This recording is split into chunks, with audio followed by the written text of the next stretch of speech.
இன்றைக்கி நாம் cooling paper use பண்ணி ஒரு இயரிங் பண்ண போகிறோம். அதுக்கு கூலிங் ஸ்ட்ரிப்பை, ஃபெவிகால் இல்லைன்னா ஏதாவது கம் எடுத்துக்கோங்க.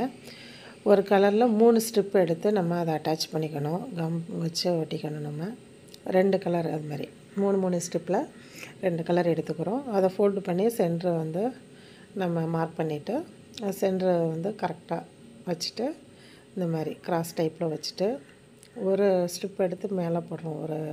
இன்னொரு ஸ்ட்ரிப்புக்கு மேலே மாறி அதுக்கு மேலே ஒவ்வொரு ஸ்ட்ரிப்புக்கு மேலே நம்ம போட்டுட்டு வரோம். பாருங்கள், லாஸ்ட் ஒன்று வந்து நம்ம அந்த லூப்புக்குள்ளே ஃபஸ்ட்டு ஒரு லூப் மாதிரி வச்சுருக்கோம் இல்லைங்களா, அதுக்குள்ளே நம்ம உள்ளே விட்டு எடுக்கிறோம். அதுக்குள்ளே இன்சர்ட் பண்ணிவிட்டு இழுத்துட்டு கொஞ்சம் டைட் பண்ணிக்கணும்.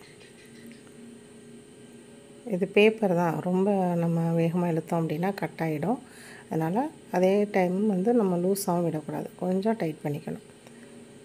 சேம் தான். அப்படியே வச்சுட்டு அதை பாருங்கள், அந்த தம்புக்கு மேலே வச்சுக்கிறோம். நம்ம வச்சுட்டு ஒரு லூப் மாதிரி வச்சுட்டு அடுத்தடுத்த ஸ்ட்ரிப்பை வந்து அதுக்கு மேலே போட்டுக்கிறோம்.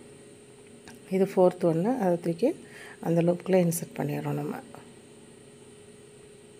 அவ்வளோதான்.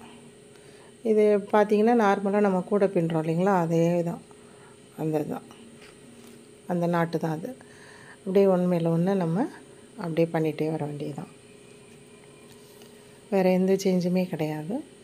இதை நம்ம அப்படியே ஆல்டர்னேட்டாக மாற்றி போட்டு வந்துட்டோம்னா அழகாக அதுவே ட்விஸ்ட் ஆகிக்கும். ட்விஸ்ட் ஆகி நல்லா நீட்டாக வரும். பாருங்கள்,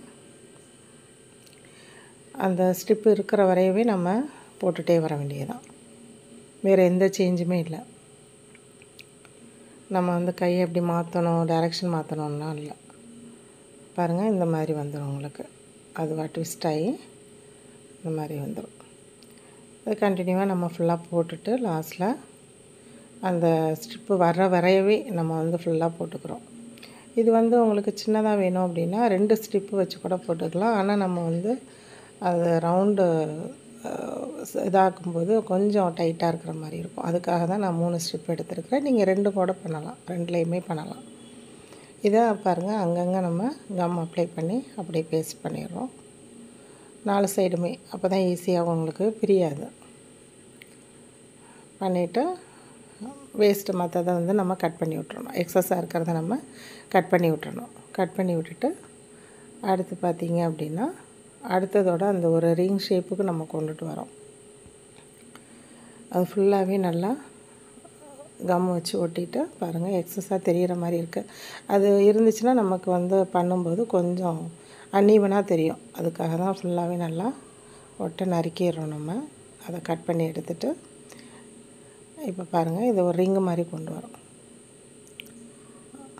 அந்த இடத்துல கம் வச்சு ஒட்டி 2யும் நல்லா கொஞ்சம் நேரம் அப்படியே பிடிச்சிருந்தோம்னா ஈஸியாக வந்து உங்களுக்கு ஸ்டிக் ஆகிக்கும். இது ரொம்பவே நல்லாயிருக்கும், பார்க்கவும் ரொம்ப அழகாக இருக்கும். என்கிட்ட டல் கலர் தான் இருந்தது. நீங்கள் லைட் கலரும் டார்க் கலரும் மாற்றி போட்டிங்க அப்படின்னா ரொம்ப அழகாக இருக்கும். கொஞ்ச நேரம் இதே மாதிரி பிடிச்சிட்டு இருந்துட்டோம் அப்படின்னா ஈஸியாக ஸ்டிக் ஆகிக்கும். அப்படியே இதுக்குள்ளே நீங்கள் வந்து இயரிங் ஹூக்கு வைக்கிறதுக்கு முன்னாடி ஐப்பின்னை வச்சு கூட நம்ம பண்ணலாம். நான் வந்து என்ன பண்ணுறேன்னா ஜம்ப்ரிங்கு தான் வைக்கிறேன் நான். பாருங்கள், சென்டரை பார்த்து ஜம்ப்ரிங் ஒன்று மாட்டிட்டு அதில் இயரிங் ஹூக்கை மாட்டி விட்டுறேன் நான். உங்களுக்கு அப்படி வேணான்னா நம்ம வந்து ஜாயின் பண்ணுறோம் இல்லைங்களா, அந்த ரிங்காக வந்து கம் வைக்கும்போது ஐப்பின்னை நீங்கள் சென்டரில் வச்சுட்டு கூட பண்ணிவிட்டு செஞ்சுக்கலாம். அது அவங்கவுங்க இஷ்டம்தான். நமக்கு அந்த ஹூக்கையும் நான் அதோட மாட்டிடுறேன்.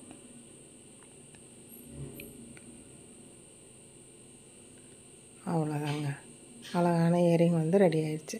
அந்த ஹோல் சென்டரில் பெருசாக இருக்குது, அதில் ஒரு பீடு வைக்கிறதுனாலும் வைக்கலாம். உங்களுக்கு வந்து மிரரில் வந்து ரவுண்ட் இது கிடைக்கும் இல்லைங்களா, ரவுண்ட் ஷேப்பு, அது கூட வைக்கலாம் நீங்கள். இல்லை இவ்வளோ பெருசு வேண்டான்னா 2 ஸ்ட்ரிப்பில் மட்டும் பண்ணினீங்கன்னா அந்த சென்டரில் இருக்கிற ஹோல் வந்து சின்னதாகிடும். ஒரு பீடை கூட நம்ம வச்சுக்கலாம். இது பாருங்கள், ஒரே ஸ்ட்ரிப்பில் பண்ணினது. இந்த ஸ்ட்ரிப்பு வந்து கொஞ்சம் தின்னாக இருக்கும். இது என்ன ஆஃப் சர்க்கிளுக்கு நான் கொண்டு வரேன். நான் பாருங்கள், அவ்வளோதான். ஆஃப் சர்க்கிளில் வச்சுக்கிறேன். இதுக்கு வந்து ஒரு பீடும் ஐப்பின்னும் எடுத்துருக்கேன். ஐப்பின்னில் அந்த பீடை மாட்டிட்டு ஐப்பினை வந்து நம்ம இதுக்கு தேவையான அளவுக்கு நம்ம கட் பண்ணிக்கிறோம். வச்சுட்டு நம்ம இன்சர்ட் பண்ணி பார்க்கணும் எவ்வளோ இதுக்கு வருதுன்னு சொல்லிவிட்டு சென்டரில் வச்சுட்டு உள்ளே இன்சர்ட் பண்ணி பார்க்கும்போது வெளியில் வரும் பாருங்களேன், கீழே வந்துடும் அந்த ஐப்பின்னை. ஏன்னா ஐப்பின் கொஞ்சம் பெருசாக இருக்கு இல்லைங்களா, அதனால் இப்போ நமக்கு எந்த அளவுக்கு தேவையோ அதை விட்டு கட் பண்ணிட வேண்டியதுதான். கட் பண்ணிவிட்டு அந்த இடத்துல வந்து B7000 க்ளூ, ஏன்னா இது வந்து ஒரு ஸ்ட்ரிங் இல்லையா, அதனால் அந்த கம்பினால் உங்களுக்கு வந்து கம்முக்கு அவ்வளோ இதாக ஒட்டுறது கொஞ்சம் கஷ்டமாக இருக்கும். அது வச்சிட்டோம் அப்படின்னா கொஞ்சம் நல்லா ஸ்டிக் ஆகிக்கும்.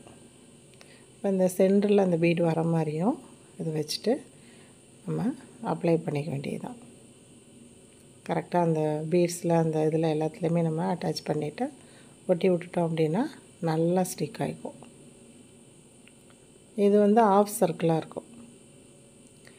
இது வந்து அந்த ஸ்ட்ரிப்லேயுமே நம்ம பண்ணணும் அப்படின்னா ஒரு ஸ்ட்ரிப்புக்கு வந்து கொஞ்சம் இதாக தான் வரும், 2 ஸ்ட்ரிப்பு வந்தால் நல்லா தாராளமாக வைக்கிற மாதிரி இருக்கும். பாருங்கள், அவ்வளோதான். மேலே நல்லா ஒட்டணும் அப்படின்னா நல்லா கம் போட்டு நம்ம ஒட்டி விட்டோம் அப்படின்னா உங்களுக்கு பேப்பர் தானே ஈஸியாக ஒட்டிக்கும். அவ்வளோதான். பாருங்கள், பீடு வந்து இந்த சைடில் கொஞ்சம் எம்போசிங்காக தெரிகிறதுனால அதை ஃப்ரண்ட் சைடில் வச்சுக்கணும். ஹூக்கு வந்து வைக்கும்போதே கரெக்டாக பொசிஷன் பார்த்து வச்சிடணும் நம்ம. ஏன்னா மேலே ஏரிங் ஹூக் மாட்டும்போது பேக் சைடாக போயிடக்கூடாது அந்த பீடு தெரிகிறது. அதனால் ஹூக் மாட்டுறதுக்கு முன்னாடியே நம்ம எந்த டைரெக்ஷனில் வச்சுருக்கோமோ அதுக்கேற்றபடி நம்ம ஹூக் மாட்டிக்கணும். அவ்வளோதான். பாருங்கள், இது ஆஃப் சர்க்கிளில்